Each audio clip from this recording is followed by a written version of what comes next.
their 39-yard line to first and 10 Tigers. Hello everyone, week 5, it certainly is Football Friday night. We're past halfway mark of the season, and that was Madrid starting off the show. And speaking of Madrid, that is where we find KCCI Shannon Hart live with our game of the week. Shannon, this was a close one. Yes, Scott, Madrid, Earlham, a small-town slugfest that had fans sweating, not just because of the corn, it's very humid and buggy out here, but because the level of physicality took this game till the final minute. Check out the sign that Madrid had, and I know we're looking at the back of it, but it did say, let's be real, the Madrid Tigers are going to win. Earlham has the ball, though, and on a short field position after it stopped Madrid on 4th down. Ryan Stiles bulldozes in for 6. The Cardinals missed the 2-point conversion, so score stays at 6-0. Madrid inside the 10, handed to Tyler Fuller, who can't hang on to it. Jackson Speedling and a flock of Cardinals fly on top of it. Madrid robbed inside the 5-yard line. Tigers will get in the red zone again. Preston Wicker, read option this time to Nash Ramirez. The 210 running back drops it. The ball rolls into the end zone, and it's a touchback. That pretty much sums up the first half. Madrid iced inside the 20 twice. Earlham with a gimme touchdown. Madrid fumbled for the 3rd time this game in the 3rd quarter, but recovered on the Earlham 25. Cue the play action, Scott. Fuller stabilizes and stretches past the goal line for 6. PAT is good at 7-6 Tigers. Still in the 3rd, watch the Madrid O-line work. Ramirez, a clear path to the end zone, and the Tigers pad the lead 13-6. Earlham comes up empty on 4th down, so it's Madrid ball on Earlham 7 with 1:07 to go in the game. It's pitched to Fuller, but broken up, a live ball. Earlham comes up with it, and the Cards still have a chance. Now 4th and 14, 7 seconds on the clock. Blake Reynolds completes the pass, but it's way short, and the Cardinals turn it over on downs. Madrid spares fans the heart attack and moved to 5-0 for the first time since 2016. I asked what was said at halftime. It's a real feeling. It's just fighting back from a 6-0 victory at halftime is just unbelievable. Against a really good team. They were a tough team. They were physical. And I don't know what else to say. It was just a good fight. Coach Brock Hinkle, after the game, they huddle in their own end zone and talk for a little bit. He asked his players, what do good teams do? He said they find a way to win, no matter how ugly it really was. The final score, 13-6. Once again, a dogfight here in Madrid. I am live, Scott. Thank you, Shannon. Appreciate it. Congrats to Madrid. #1 Southeast Polk, 48-14 winners at Sioux City East. Dowling, 50-0 against Roosevelt yesterday. They're #2. Another big one here. Johnston Waukee tonight. #4 Waukee hitting the road to take on these guys. Here come the Drags, and roll Drags first quarter. Johnston on the board early. Will Nuss to Adrian Brodus. Rolls into the end zone for a 7-0 Johnston lead. Let's go to the second here. How about a heavy dose of Grant Gamble, the big fella, the running back for Waukee, ties the game at 7. Johnston had a 10-7 lead at the half. You got to see this ending. It was incredible after the field goal. Will Nuss is going to scramble.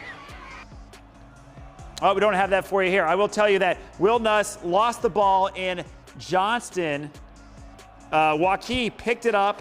Waukee able to score on a scoop and score. Cole Tedesco, the hero, as Waukee wins 14-10. Ames at Valley, which was 0-4 coming in on homecoming. Damon Head for Valley starts it off here. Valley 17-0 at that point. Darius Mason then is going to score to make it 24-0. And Valley, winless on the season, winless no more. They win in style 52-13. Homecoming over at Urbandale, and the kids out there did not have to wait long for some action against Sioux City North. First play of the game. First play. Didn't even have my camera ready. Urbandale's Axel Ramazani just wrecks the Sioux City North quarterback. Sophomore Jackson Sturdivant says, gee, thanks, Axel. That was easy. 7-0 Jayhawks, and that Urbandale D. Oh, baby, they were good. That's my man Paxton out there. Urbandale's defense was great. Gabe Carver finishing off the plate right there, and Urbandale gets tight in the second half, but they do win 14-12. Reed Falscraft had 3 interceptions on 3 straight possessions for Bonnaroo Farrar. They won 42-21 over Newton. When we come back, we're going to go to our wild card game. But first,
good. I totally forgot what the show was called, so you guys bailed me out. Welcome back. The wild card game tonight. That was Creston. They were hosting the fan vote game that got it. And check this out. This was fun because you see these guys. You think they're like world famous dancers? No, those are the Creston seniors. They started their day by perfectly executing this dance at the school pep rally. But could they execute a win over mighty Harlan out there tonight in a top 10 showdown? What a game, what an atmosphere it was on. We had 2 great quarterbacks. And let's start with Cale Turner. Check out the deep pass right here and the catch by Brandon Briley. And that sets up the Creston Panthers in the red zone. After a slew of penalties, Brennan Hayes gets to the end zone. And watch how he finishes off this run. Teammate Weston Trapp says, come on, we can do this. We can do this. Just rips him in there, tackles his own man into the end zone. Creston gets a 2-pointer. They go up 8-0. Harlan in the white shirts trying to answer late in the first quarter. Will Arkfield throwing deep, and it's picked off by Dylan Calvin, one of those dancers we just saw. Runs it back to Panther territory. Wouldn't take long for Creston to capitalize.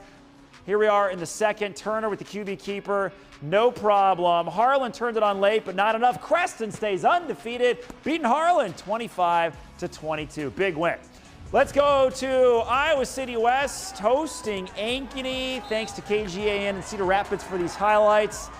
And here we go. Ankeny's defense slams the door on 4th down with the sack. taking down Jack Wallace. Less than 4 minutes left in the half. Luke Anderson's going to avoid the pressure and launches it to Devin Akers. They go up 21-7, and they win 48-21. East High winless on the year, and beating Centennial was not going to be easy. It was all Centennial on defense. Drake Ditmar picks it off, and he is gone. Centennial led 37-0 after the first quarter. They go on to win 72-0. They improve to 3-2. East drops to 0-5. All right, we were trying to show you this earlier. This could be the play of the night. Johnston was up 10-7 with the ball, 2 minutes left against Waukee, and Johnson quarterback Will Nuss loses it when he scrambled, and Cole Tedesco scoops and scores. So instead of Johnson adding to their lead, Waukee takes a 14-10 lead. They get a stop on 4th down after that, and Waukee stuns Johnston on the road. An incredible ending out there for the Warriors to get the win. Finally, our fans of the night, these 7th and 8th graders, we're going back to Creston, letting off some steam for our cameraman, Dylan. You guys rock. Stick around. We got Jeff DeBruff live at Penn State talking Hawkeye football.